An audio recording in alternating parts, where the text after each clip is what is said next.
welcome to Quirky Books with Katie. Today we're going to be talking about one of my all-time favorite books, maybe even my favorite. And that book is Delirium by Lauren Oliver.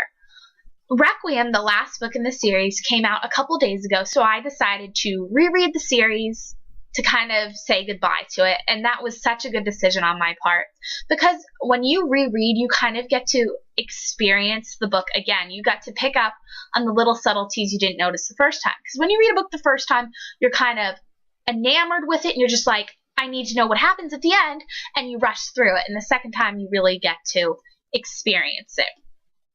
Now, for those of you who haven't read the book, I will give a basic summary.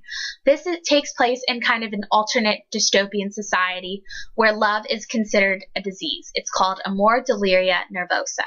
And when you turn 18, you're kind of cured. So no one knows what love is. And that's the basic plot. So now we're going to talk about what I did like about the book. Number one, the writing. Oh my goodness, can Lauren Oliver write? If I had half the talent she did, I would be somewhere. It's just so amazing. Her writing is so flowery and descriptive. I feel like I'm really there in Portland. Like, especially that one scene where Lena is describing the sunrise and how it's gray. You feel like you're standing on the beach with her watching that sunrise for the first time. I just love it. And I felt like the writing really helped the book because it was so descriptive and you could really see the world that was created. Another one of my favorite parts of the book was the characters. The thing with this series is there's no unimportant characters. Everyone is there for a reason. Even if you hate them, they're important. Our main character's name is Lena Holloway, and she is 17, a couple months away from her cure. Lena is one of my all-time favorite protagonists. I just admire her because at the beginning, she's kind of just okay with her society, and I understand why, because her mother has supposedly had the disease and committed suicide when she was younger and left Lena all alone, and all Lena wants is just the promise of the cure to not be like her mother.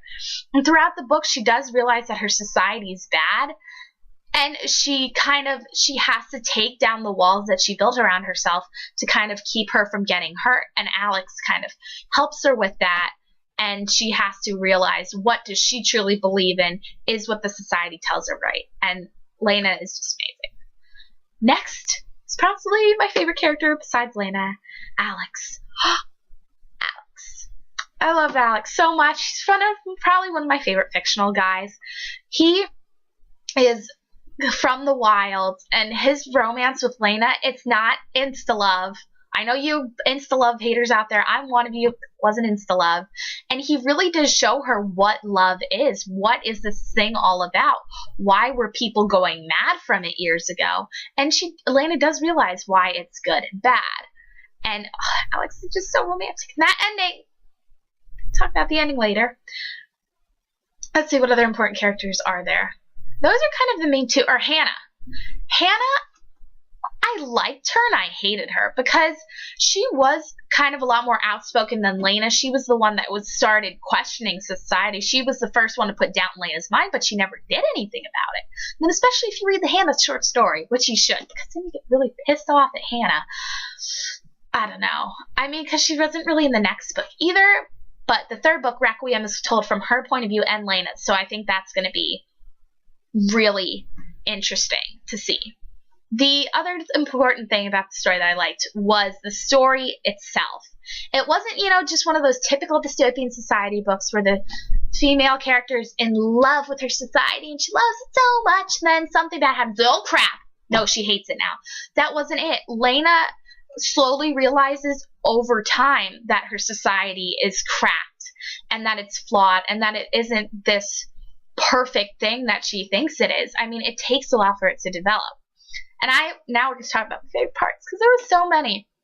I think some of my favorite parts, one of my favorite parts is really weird, but it's when Lena's talking about her sister Rachel. And when her sister Rachel was younger, she also contracted the disease. And she was in love with a boy named Thomas. And at her procedure, they had to bring in 5 people to just hold her down. And now her sister's an adult. And the guy she was in love with is married to her best friend. And she just, like, looks back on it and laughs. Like, that's just awful. Someone you were in love with is married to your best friend, and you don't even care. Like, you're just like, okay, you know, remember when we were so stupid when we were younger? It's just so creepy. And then, like, also in society, it's, like, creepy because you think some of this stuff, like, could happen because the government's really messed up today. You don't know where it's going to go. And the thing about the society is, like, parents don't even love their children. I mean, they're supposed to, like, care about them, but they don't love them. It's just such a thought-provoking concept. It just blows my mind at some points. Some of my other favorite parts were when Alex takes Lena the Wild and reads her poetry. Gotta love the guys that read poetry, am I right? I'm in love with this book. And now, spoiler section. Spoiler, spoiler, spoiler. Do not watch this if you have not read the ending. I won't be offended if you do. Go read the book and come back. I'll be cool. But at the ending, Lena's trying to leave with Alex to go over the fence to the wild. And he dies. Alex is shot, and he tells Lena to run. And the last sentence of the book is one of my all-time favorite quotes. I love you. Remember, they cannot take it. Now, at this point, I was just sobbing, like, oh my god, Alex! Alex! Alex! Oh my god, Lauren Oliver sure knows how to do a cliffhanger ending, especially if you've read Pandemonium, you know what I'm talking about. It's just amazing. So yes, this is one of my all-time favorite books. I give it 10 out of 5 stars. Yes. 10, I would give it more if I could. Also, a little fun fact, this book is being turned into a TV series by Fox. I made a video about my casting reactions below. It's probably pretty bad. It's just an angry rant.